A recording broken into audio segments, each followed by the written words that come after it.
Poemário. Divulgação de poetas açorianos.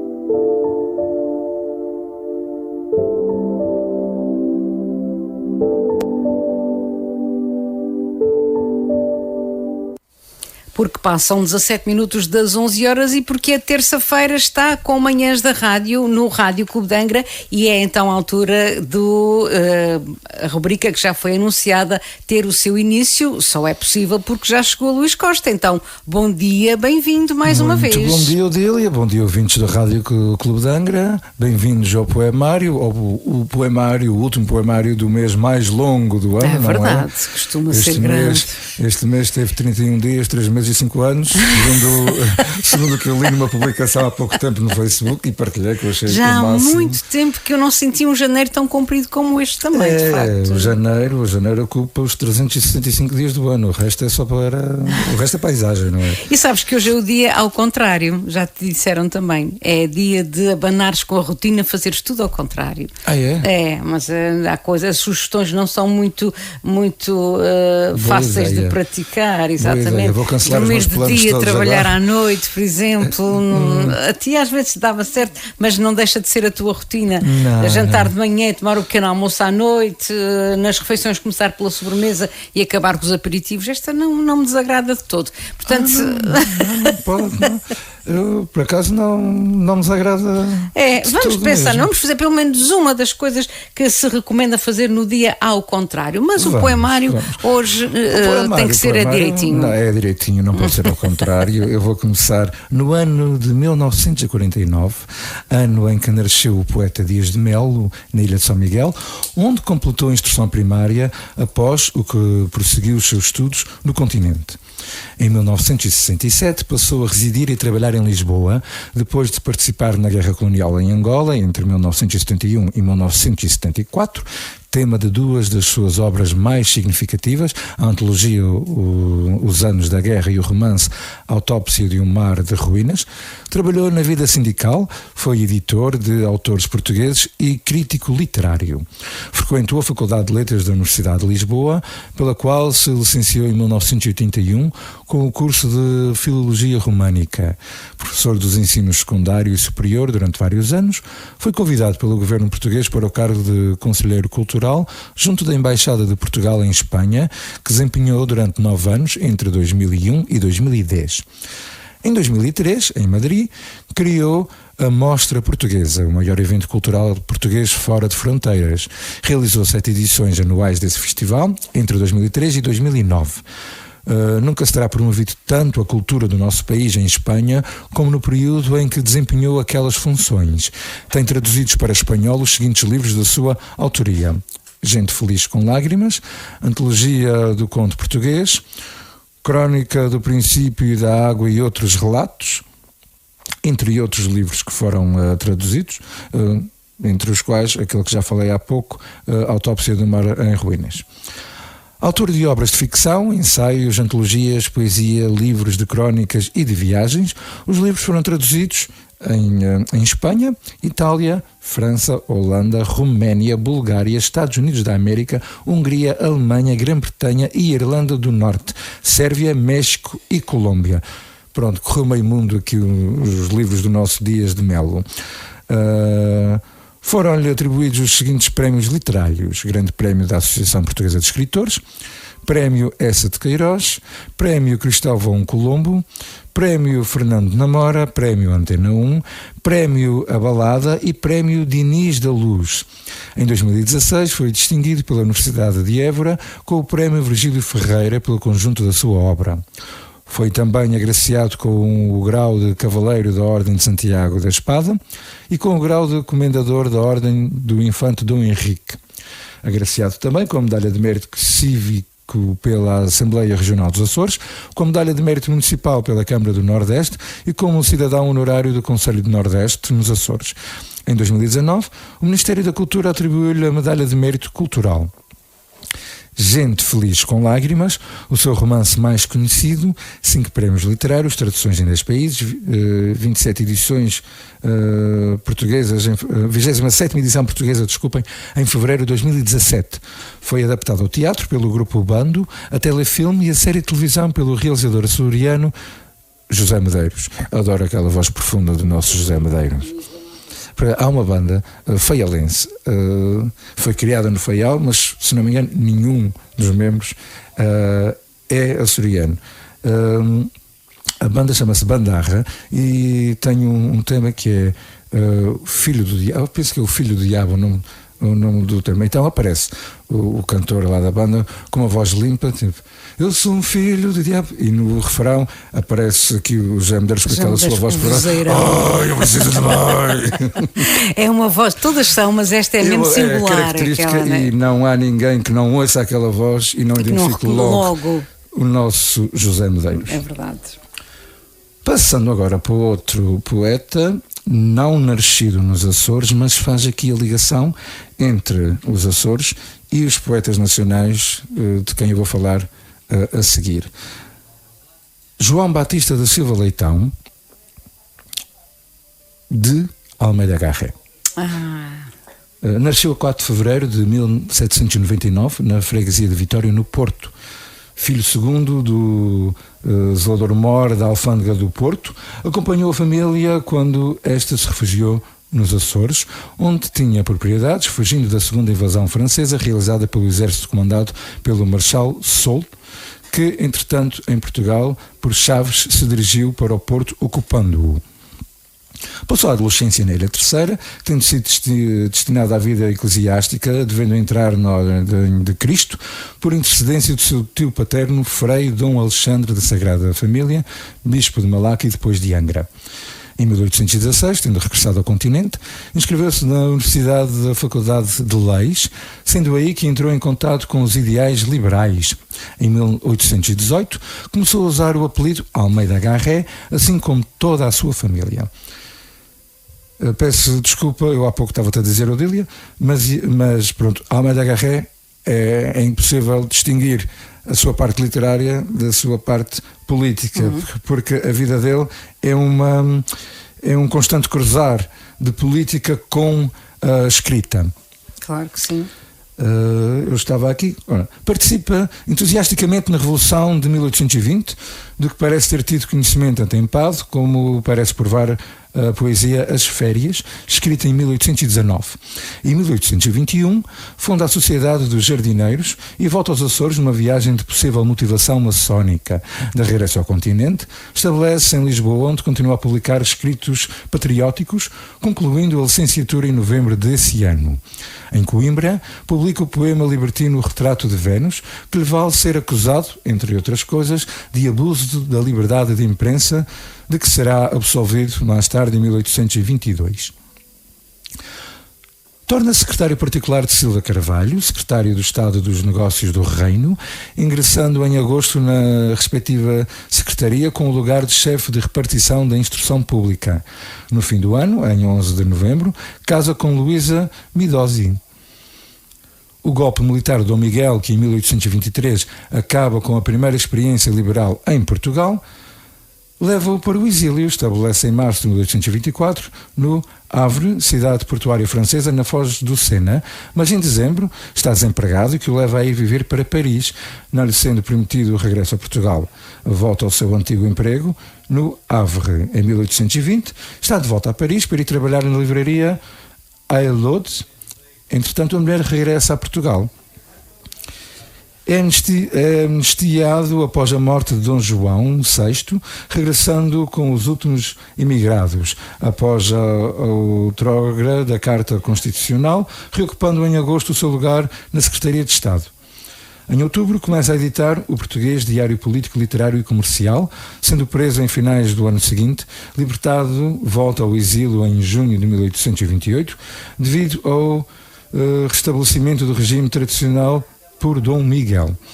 Em 1828, de 1828 a dezembro de 1831, vive em Inglaterra, indo depois para a França, onde se integra num batalhão de caçadores e mais tarde, em 1832, para os Açores, integrado na expedição comandada por Dom Pedro IV.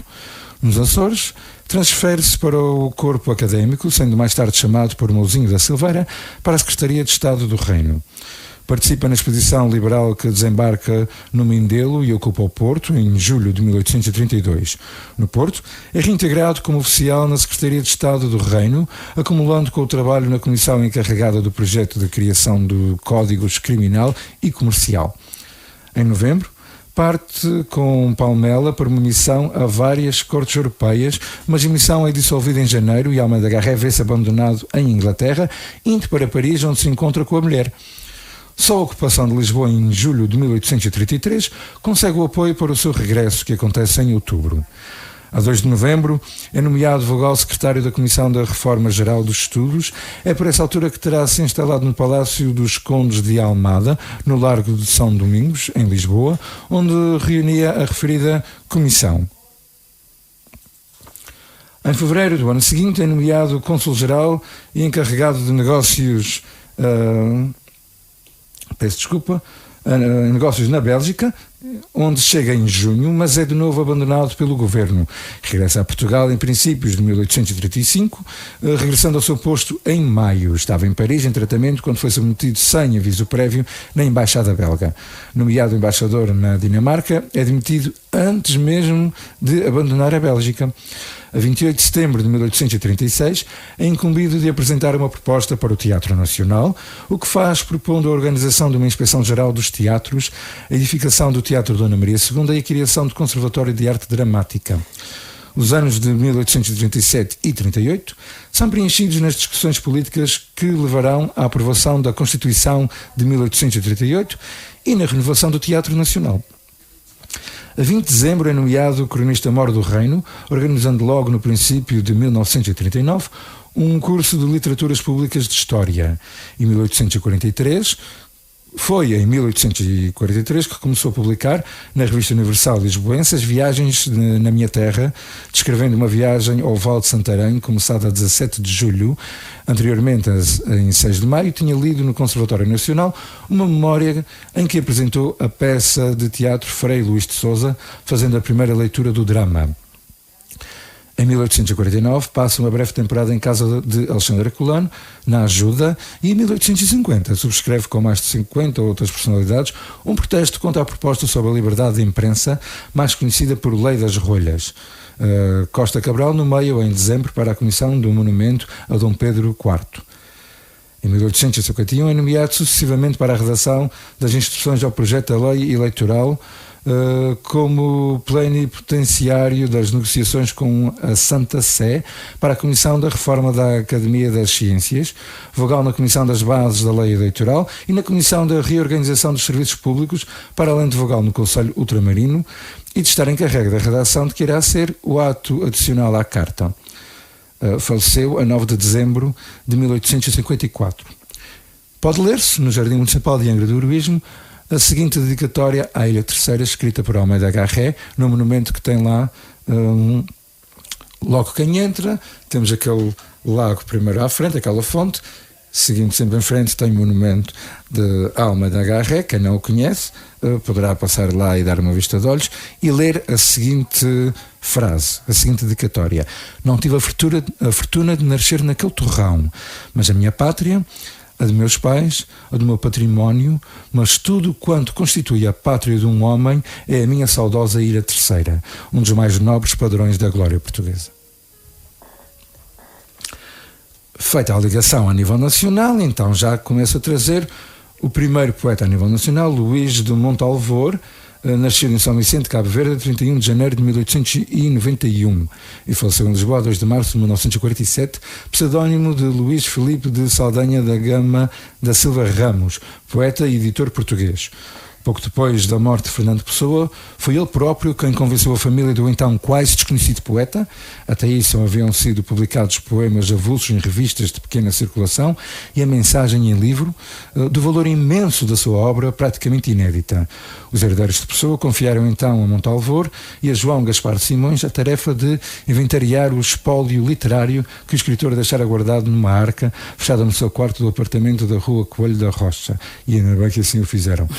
Durante os anos seguintes, os dois escritores, paciente e graciosamente, organizaram os manuscritos pessoanos, tendo em 1942 sido publicado pela editora Ática as poesias de Fernando Pessoa, primeiro dos 5 volumes constituintes das obras completas de Fernando Pessoa, sendo os restantes poesias de Álvaro de Campos, odes de Ricardo Reis, mensagem e poemas de Alberto Queiro. Trago também Daniel Filipe, nascido na Ilha da Boa Vista, Cabo Verde, em 1925. Veio para Portugal ainda criança, onde acabaria por concluir o curso geral dos liceus. Mais tarde foi co-editor dos cadernos Notícias do Bloqueio, colaborador assíduo da revista Távola Redonda e do jornal Diário Ilustrado, e também realizador na emissora nacional do programa literário Voz do Império e revista luso-brasileira Atlântico. Combateu a ditadura salazarista, sendo perseguido e torturado pela PIDE. Estreou-se em livro no ano de 1949, com a Missiva. A sua obra mais conhecida é porventura A Invenção do Amor e Outros Poemas, publicado em 1961, após a edição de uma novela. O manuscrito na garrafa e o prémio Camilo Peçanha pelos livros A Ilha e a Solidão, no ano de 1956. Trabalhou também na extinta Agência Geral do Ultramar e na área jornalística. Grande parte da poesia de Daniel Filipe destaca-se pelo combate ideológico e pelo comprometimento social que lhe valeu o estigma de poeta neorrealista. Faleceu novo em 1964, mas deixou uma obra consistente marcada pelos sentimentos de solidão e exílio. Por último, apresento Alfredo Brochado, nascido na freguesia de São Gonçalo, concelho de Amarante, a 3 de fevereiro de 1897. Concluídos os estudos do curso complementar de letras, no Liceu Central Alexandre Herculano, no Porto, a 22 de julho de 1915, com nota final de 15 valores, matriculou-se nesse mesmo ano em Direito na Universidade de Coimbra, curso que concluiu em 17 de dezembro de 1921. Foi nomeado a 30 de janeiro de 1922 subdelegado do Procurador da República na comarca de Amarante. São tantos os conteúdos. Muita informação. Tanta informação. Então, sobre Almeida Garré, e acreditem que eu só apresentei um resumo. Sim, sem dúvida nenhuma. Muito mais. Podíamos ficar aqui uma manhã inteira a falar de Almeida Garré. E eu depois, na dúvida do poema que vou ler de Almeida Garré, na dúvida, costuma-se dizer, na dúvida mantenha o charme, eu trouxe não só um livro, o livro Folhas Caídas de Almeida Garré, como um poema, porque estava na dúvida o que é que iria ler, e aqui então é que decidiria entre os dois poemas que eu gosto dele. Pois, fica mesmo difícil, gostas igualmente de ambos, não é? Gosto e agora temos sempre essa dificuldade, mas desta vez não vou ler os dois, vou escolher só um mesmo. E o escolhido mas foi?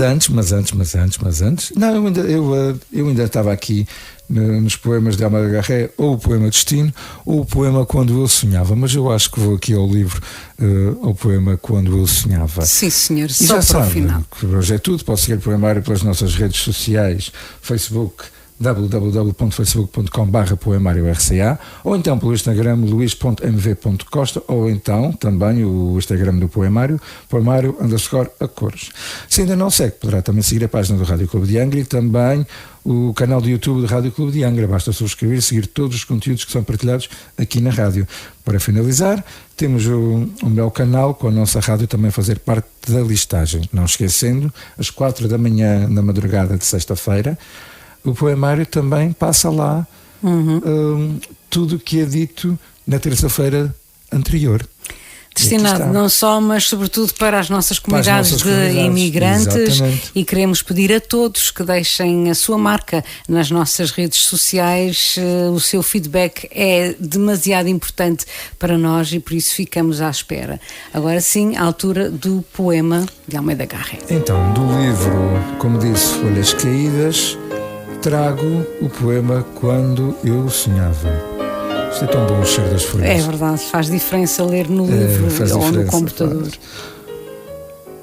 Quando eu sonhava, era assim que nos meus sonhos havia. E era assim que me fugia. Apenas eu despertava essa imagem fugidia que nunca pude alcançar. Agora que estou desperto, agora a vejo fixar. Para quê? Quando era vaga, uma ideia, um pensamento, um raio de estrela incerto no imenso firmamento, uma quimera, um vão sonho. Eu sonhava, mas vivia. Prazer não sabia o que era, mas dor não na conhecia.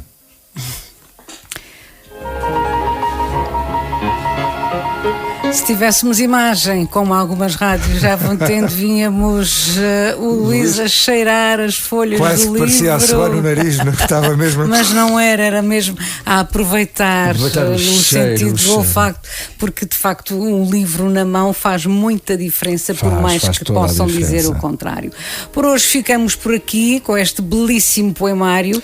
E pronto, aviso então também que para a semana, por impossibilidade não estar presente na ilha, não poderei fazer o poemário. Vais viajar? Só poderei fazer o poemário no dia 14 de fevereiro, dia de São Valentim. Dia dos namorados. Dia dos namorados. Que bom dia para regressar após uma pequena pausa. Exatamente. Então, boa viagem e boa semana para ti. Obrigada pelo programa de hoje. Até à próxima. Até à próxima.